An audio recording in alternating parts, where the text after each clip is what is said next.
Hi, welcome to Your Great Journey. Each week, we offer you brief tips, techniques, and insights to help you move in positive directions and master big change. For more information, please visit yourgreatjourney.com. Your Great Journey is brought to you by audiobook publisher Wetware Media. Wetware Media publishes a wide variety of personal transformation audiobooks available from any major online audiobook retailer. For more information, please visit wetwaremedia.com. That's WETWAREMEDIA.com. Today, we're sharing an excerpt from the audiobook The Fear of Flying Workbook. This audiobook teaches how to work constructively with your brain. It leads listeners step by step with proven techniques that finally make it possible to overcome their fear of flying. Dr. Carbonell talks about one of the biggest obstacles people face in overcoming their fear of flying. The harder they try to calm themselves, the more chronically anxious they become.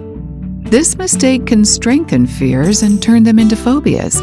In this excerpt, Dr. Carbonell shares the most effective form of treatment for phobias, including the fear of flying. Flying with fear. To recap, the fear of flying is not what it may seem. It's not a signal fear that gives you a reliable indication of danger. It's a false alarm that just tells you to be afraid.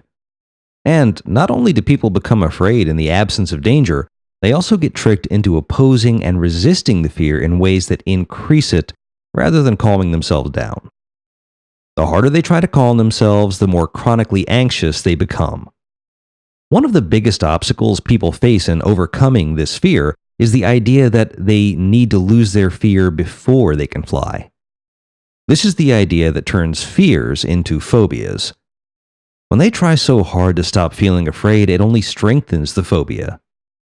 Consider these questions. Has this idea been part of your approach? Have you been looking for a way to rid yourself of your fear first and then fly after you've become fearless? Do you try to suppress your fear? Do you tend to think it's not okay to feel afraid on an airplane? Do you try to hide your fear? The most effective form of treatment available for phobias is exposure treatment. As previously explained, it's based on the understanding that as people spend time feeling and facing their fear, it diminishes, so long as they don't fight it or flee it. Common misunderstandings about exposure. 1. You must wait for the day you feel fearless. Even when people know that exposure is the best method for overcoming this fear, they often misunderstand what it means to do exposure work. They think, or hope, it means to go and engage in the phobic activity and not feel afraid. This is what leads people to postpone flying until they feel ready. They're waiting for the day when they're fearless, and they never actually feel ready because they still feel afraid. This is a common misconception among fearful flyers. When people sign up for my weekend workshop, they usually think about our flight as a test, an exercise in which they are expected to demonstrate that they are no longer afraid, and they wonder if they will be able to pass the test. It's not a test at all. It's a practice flight. Practice experiencing and responding to your fear in the actual situation. That's the most effective practice there is because it enables you to retrain your amygdala instead of continuing to argue with your cerebral cortex. Exposure is aimed at the fear rather than what triggers the fear. Exposure is not really aimed at the highway for driving phobics, or the dog for dog phobics, or the elevator for elevator phobics. It's about going to the highway, the dog, or the elevator because that's a good way to get the fear that's needed for the exposure. Exposure is practice with fear itself. It succeeds by helping your amygdala develop new memories and associations to flying. 2. You must put yourself in the feared situation, then fight off the fear. Resisting and opposing your fear is the opposite of what you need in exposure practice. Exposure is about working with the symptoms of fear, not against them. When it comes time to do your practice flight, that will be the point of the flight, to fly with fear. And I'll show you how to handle that in Chapter 11. Fly when you're afraid. That's how you will retrain your amygdala, how you'll get the practice accepting and coping with your fear.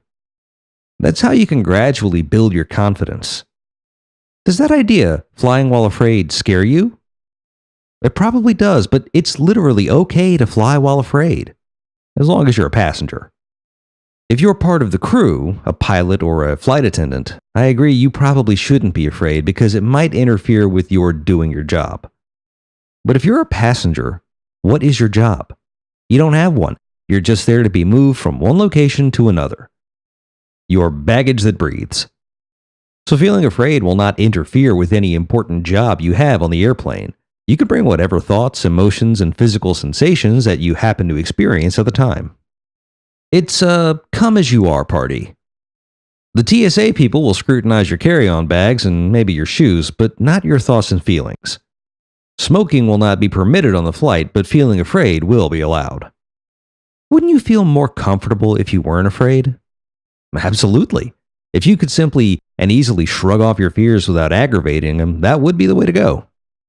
This is what people hope to achieve with safety behaviors.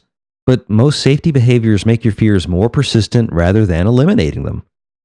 You probably observed that in the previous chapter. It's not so easy to simply discard your fears without aggravating them in the process. Fortunately, so long as you're in group 3 or 4, you don't have to. What has the fear ever actually done to you? If you're like the other people in groups 3 and 4, it scared you into believing that this time, unlike all the other times, you're really going to lose it or even lose your life. But then the plane landed and you went about your business. The fear has literally tricked you. You've been tricked into treating it like danger when it's much more useful to treat it like discomfort.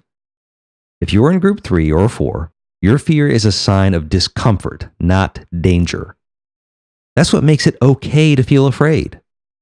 If you were able to let yourself fly while feeling afraid, would that amount to giving up? Absolutely not. What we know from the research and experience with exposure therapy, and what I know personally from my experience with hundreds of fearful flyers, is that the fear and anxiety gets relieved over time by exposure. Exposure therapy is not simply putting up with fear or giving up the desire to feel calm. It's about retraining your amygdala and working with fear in ways that naturally reduce it over time. Maybe right now you're having a thought that says something like this: nothing terrible's happened so far, but what if it does? You're experiencing anticipatory worry about flying. We'll take a look at that in Chapter 10. This idea that it's okay to feel afraid might seem like a radical and unrealistic idea to you at this point. That's okay. We've already seen how our gut instincts in responding to this kind of fear tend to be wrong. But you don't need to assume anything here or take this idea that it's okay to be afraid on faith and hope it's true. Let's take a look at how you've experienced the fear of flying when you've been on flights up to now by looking at the symptoms of fear you've experienced.